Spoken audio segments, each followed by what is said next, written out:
Okay, so now we're taking a look at the foundation plan, and we have to make some changes so that it looks correct. So if you take a look at the foundation plan on sheet A-101, you're going to see that the footing is a hidden line, and it's hidden because it's underground, and we can't see it. When you can't see something, they're hidden lines. And that the hatch pattern is turned off on the footing. To make this a little bit clearer for ourselves, let's go ahead and turn that underlay off. So we'll come over here and set that to none.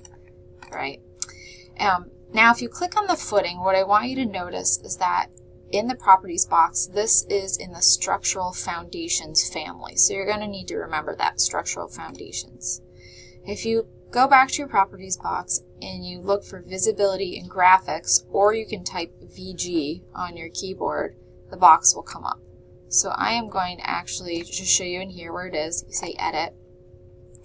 We're going to edit the visibility of that structural object. So we have to scroll down until we find structural foundation, and we want to make it so the lines, the projection lines, are going to be hidden lines. So we click in this box and we're going to select, oops, sorry about that, for the pattern hidden. So we're going to scroll down and find hidden line types, and I'm going to try 3/16 and see what that looks like and say OK.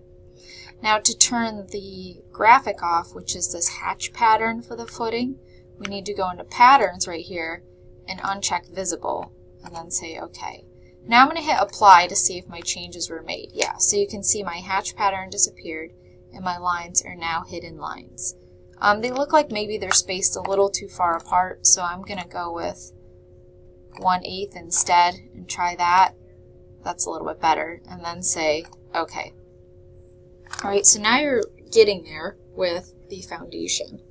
The other things that we need to add to this foundation are the piers that are in the center, and we also need to add in all of the footings for our posts, which surround our deck and our front porch. But let's keep working on the middle of the building before we go too far. So let's create those piers that are in the center here. So to create a pier, we are going to just create. Okay, so one way that I'm going to do is I'm going to go to column, and I'm going to load a family, and I'm going to go to the column folder, and I'm just going to select rectangular column and say open. Oh, and the problem is I was in the wrong family type, so it was getting confused. I'm going to go to the insert tab and do that over again. So load family, columns, and then rectangular column and say open. So now if I go back to the architecture tab, I should be able to find, oops, column, rectangular column. And right now I have a 24 by 24, and it looks like my piers are actually 16 by 16. So let's go ahead and edit this type, duplicate it, and let's call it 16 inches by 16 inches. And then say OK. And then we're going to change the depth to 16 inches, and we're going to change the width to 16 inches, and then say OK. Alright, now the problem is I can't see it, and that's probably because it says the height is connected to the first floor. So I want to adjust this so that the pier is actually going to be connected to, I can look back on my section, it looks like top of footing. So let's try top of footing. Oops, and we'll go depth, top of footing. And then we're going to place it. And then we're going to place another one, and then we're going to place another one. Okay, so obviously they're not spaced out correctly, but I'm going to fix that in just a minute. So here's our pier, 16 by 16, and let's place them in the correct orientation. So it looks like they're centered on the drawing. So first of all, I'm going to annotate, and I'm going to go from the edge of the foundation wall to the center of the pier to the edge of the foundation wall, and pull that dimension up, and then I'm just going to hit that EQ that shows up. Then I'm going to use the Align tool to align the rest of the piers to the proper orientation. You can also make the piers a group if you don't want to keep aligning things individually. All right, next I'm going to annotate, and I need to put the spacing in for the first pier. So from the face of the foundation wall to the center of the pier, it looks like it's 10 feet. Click on the pier, use that temporary dimension to type 10 feet, and it will space that out. Okay, the next dimension will be from the center of the pier to the center of the pier, and then we have the center of the pier again. So this one should be 9 feet, and then the last one is a spacing of also 9 feet. Okay, and now we can delete these dimensions. We don't need them anymore. It may ask you, give you a warning, just say okay, that's fine. All right, now we have all of our piers placed. However, we don't know if they're set at the right height, so we always look at everything in 3D to see. And it does appear that they're going to the bottom, to the correct height, but they may not be going to the correct top level. Yeah, so I see the base level is top of footing, and the top level is foundation. Let's change that top level to first floor. We're going to have to make an adjustment later, but let's go ahead and do that for all of these. Okay. Now let's go back to that foundation plan, and we're going to add a footing to each one of these piers. So it says that there is a 24 by 24 by 12 inch concrete footing underneath each pier. Go back to the structure tab, and we're going to do an isolated foundation here. Click on that, and then it says there's no family loaded, so I will load one. I will say yes, and then I have to look for the footing. There it is, rectangular. So let's see if we have one in here. 24 by 24 by 12. Nope. We're going to have to edit the type, duplicate, and rename it 24 inches by 24 inches by 12 inches. Okay, and now we need to change the size. So we've got, this should be 24, oh, inches. Didn't realize I was going to do feet. And then the thickness is 12 inches. Then say OK. And now we can place that centered right underneath each one of these piers. Okay, so next let's work on placing the footings underneath the posts for the front porch and the deck. So I can't actually see those posts, so I need to be able to turn my underlay back on so that I can see that information. So I'm going to go back into my properties box and look for underlay, and it went past it. And I'm going to change my underlay so that I'm looking at, let's try top of footing. And I'm going to do unbounded. There we go. So now I can see those different posts. All right, so let's go ahead and take a look at the footing information for each one of those posts. It appears that they are sitting on an 18-inch diameter by 24-inch deep concrete footing.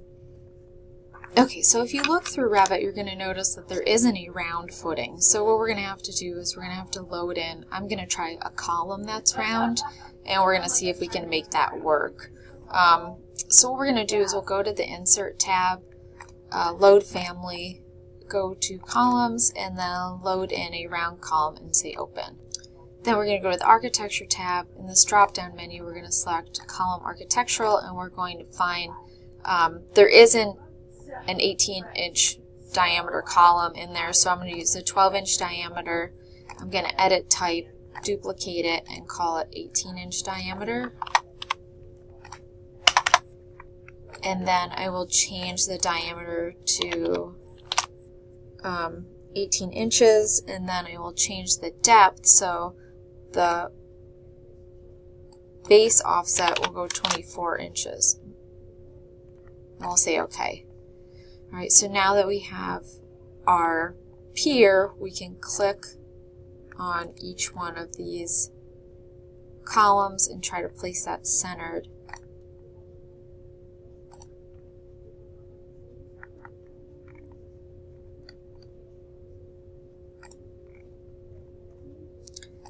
Right, and then once you get done with, take a look at it in 3D. So we probably are going to see that there's a little bit of an issue with this. Let's see. I'm going to look at it actually in elevation. All right, so if we take a look at our section, so let's go ahead and look at that.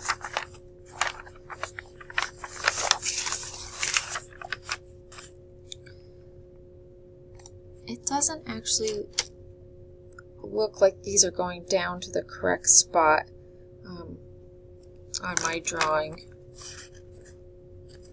And I think what the issue is the base level is connected to top of footing. Let's go ahead and bring that down to bottom of footing and hit apply. And then do that for all of them. So select all instances in the entire project. Let's change that base level to bottom of footing. And then, whoop, let's change the top level to first floor. Oh, that's way too high. Okay, sorry, I'm still trying to figure this out. So it's a little difficult because we don't have levels named.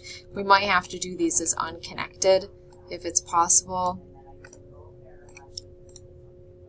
And then just make some changes. I'm going to put it back to foundation. And then I'm going to see if I can just change it to 2 feet.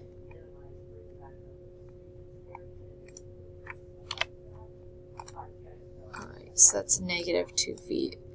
That's actually looking a lot better. If you take a look at the section, you can see that that's a little more similar to what we're seeing. So if we put this as negative 2 feet and hit apply, yeah, it's connecting, and let's just select all the instances in the entire project and do all of them as negative 2 feet. Alright, we're going to have to make some adjustments here and there because they're still not quite right, but we want to just at least get them on there so that we can start looking at this.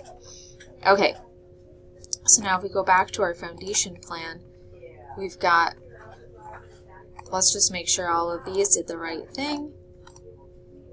Yep, the only problem is they're not reading correctly graphically, so we should be able to see this as a hidden line. It is a column.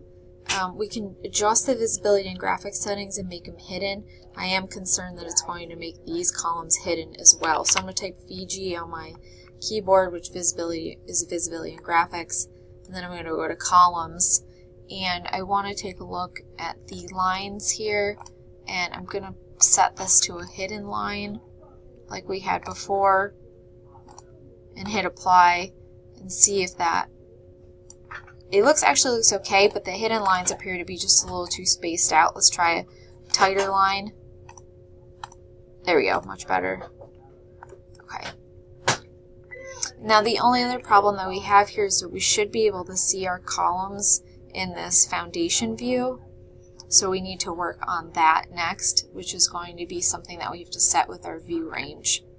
Okay, so I'm running out of time in this video, so we will take a look at the view range in the next video.